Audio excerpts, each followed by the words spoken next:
So we got an update on the NES Classic Edition this week, and if you haven't heard us talk about this before, it is a shrunk down version of the NES. Thankfully, the controller is not shrunk down that it comes with, but it comes with a mostly normal-looking NES controller. Comes preloaded with 30 games. We'll be launching November 11th for $60, and the internet cannot wait for its arrival. HDMI port, so HD graphics, and this week we got a little bit more information about what the display options are going to be. Now, of course, this is going to be an emulation box, just for those 30 NES games. The details that we were given is according to Julie Gagnon, who is the communications manager at Nintendo of Canada. So this comes by the Great White North. So there's a couple of different display options that we've been told about. Also, it's been confirmed that each game can have save states, and I want to say that it sounds like there's going to be multiple save states here. Ability to create save files for each of its 30 included games. So hopefully that's more than just one per game, because if you're sharing the console, that's going to be really difficult, because trust me when I say you're going to want to take advantage of those save states if you want to beat the games. Yeah. If you have any interest in completing them, you're going to want that to use that. Especially games like Castlevania 2. I mean, I'm thinking of the original Legend of Zelda. If you're going to play that on here, Zelda is notorious, has a really bad save system. It was one of the first save systems on a console. But still, like, if you would save the game, first of all, I think when you save the game, it reset the game on you. And you would always start with 3 hearts. And at the very beginning of the game, where you always start out in front of the cave where you get your wooden sword, it's not good. So definitely use save states over the actual native save feature for Zelda if you're going to pick this up. But so even though you're playing through HDMI, there will be different modes of how you'll see the screen. This is, of course, according to Julie Gagnon.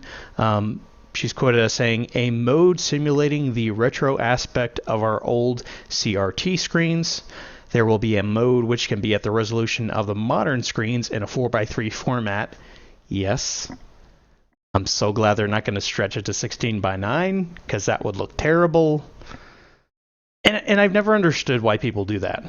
They'll take the image that's 4:3 and they don't like the black bars on the sides. So what they'll do is they'll stretch the image and it distorts everything. And I don't care if you're watching TV, watching a movie, or playing a game, it always looks terrible when people do that. I'd much rather see a proportionate image with some unused space on the sides than something that's, it's taking up the full screen, but it looks terrible. Everything looks fat. I'm sorry, there's like no sugarcoating that. But anyway, let me get back into what else she said about the different formats. Also, a pixel perfect mode, which will display each pixel as a square so people can have fun with this too. So I don't understand that part. Usually what I understand when it says pixel perfect, like, so on a screen of, let's just say you're using a 1080p monitor to play this. Resolution is 1920 by 1080 pixels, and it comes out to something like 2 million pixels on the screen. Okay, so pixel perfect, from what I understand, is when you literally, each it's basically going to show it at its original resolution. So you have this huge screen and this little tiny image that is going to be like, well, yeah, the pixels are like super small, and on your CRT, the pixels were quite a bit larger. So I hope that's not what it is. The way she describes it, it's confusing each pixel as a square. Maybe there's some kind of zoom setting or something, but it doesn't make sense to me the way she's described it. What do you think? I don't know.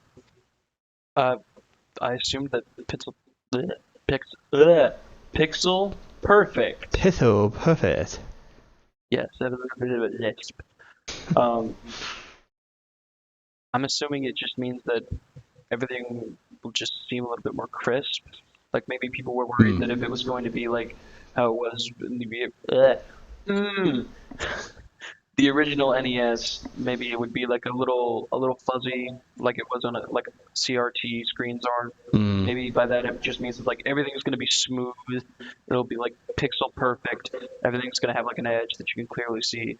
I really hope it's not what you described because the logo that I designed for us, the sword, I guess you could technically call that pixel perfect.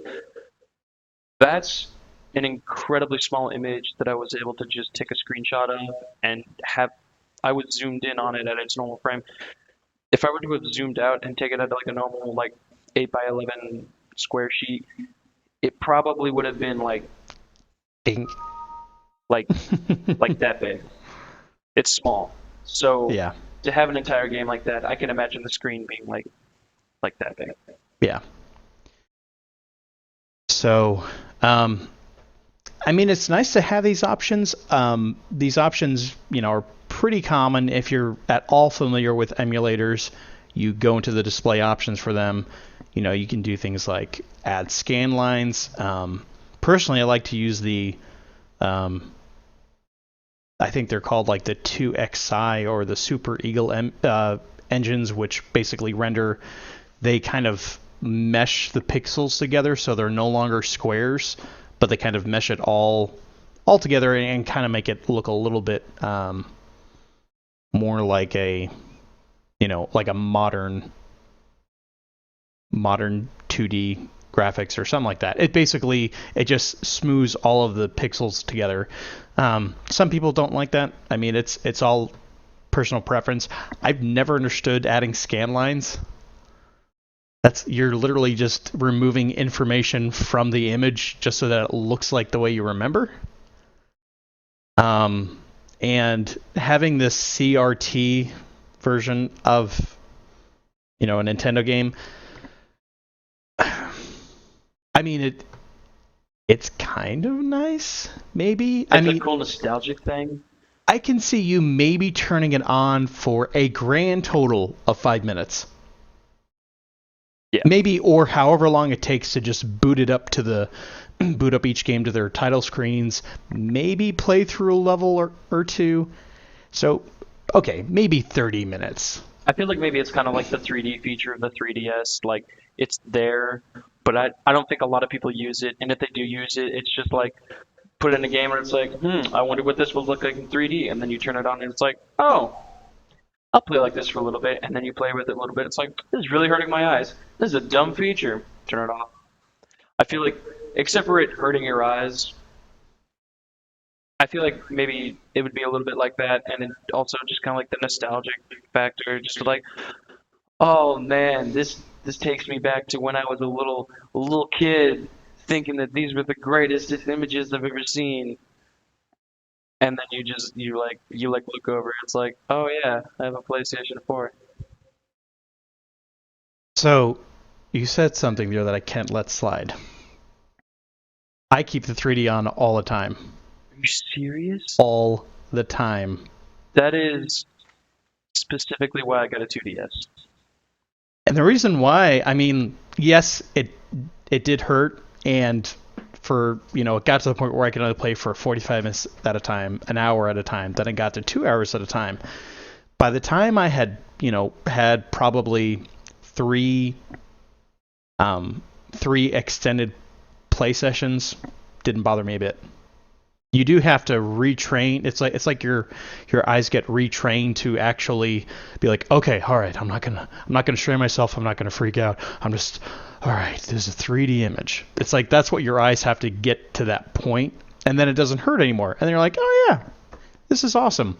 And every so often, what I will do is I'm actually the opposite. I'll say like, huh, I wonder how this looks like in 2D.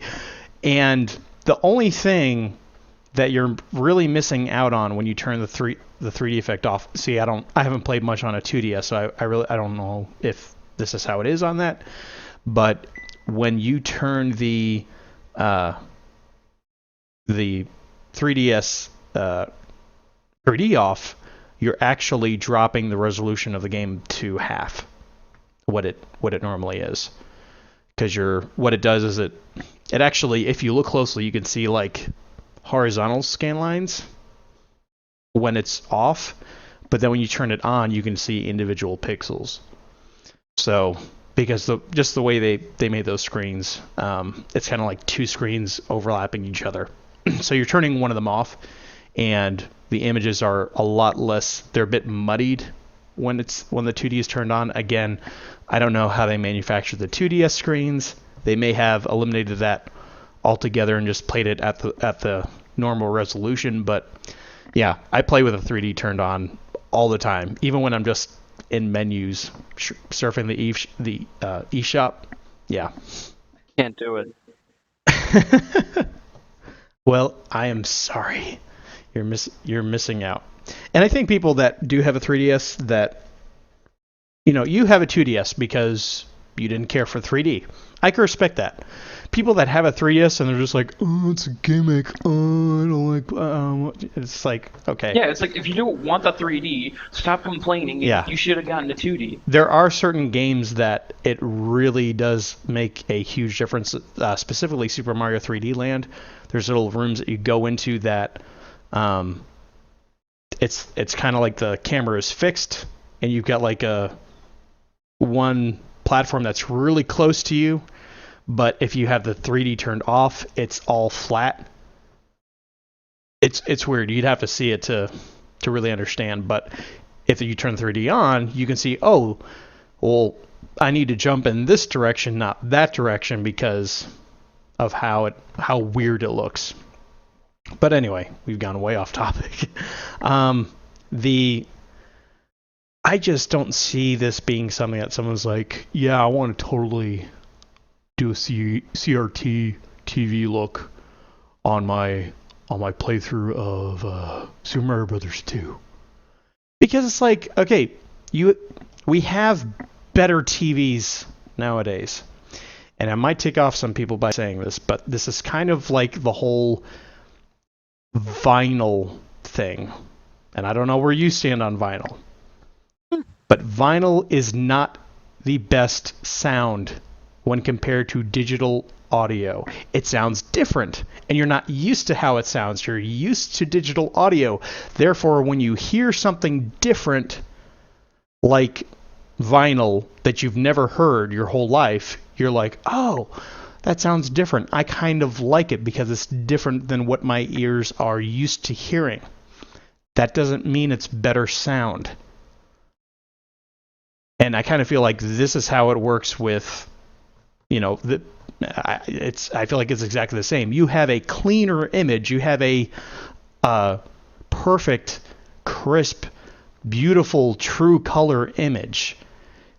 Why would you want to ruin that by just turning this CRT mode? And what it's probably going to do, I have a feeling, it's going to make it like kind of old, like curvy TV screen where maybe even some elements are being cut off, and it might even like curve have like a convex effect going to it and distort things even further. I mean, you can do it. It's just, I just question your eyeballs. I don't know if they're working right. Mine aren't. To me, it's like, yeah, I really like looking at this piece of art. It would be really better if I could like put some sunglasses on And on top of that, I'll throw my sunglasses in some mud and then put them on and look at the Mona Lisa. Why? Well, because of the effect. That's how I grew up with it. I think that depends on if you think that the Mona Lisa is a really good piece of art. Oh, snap.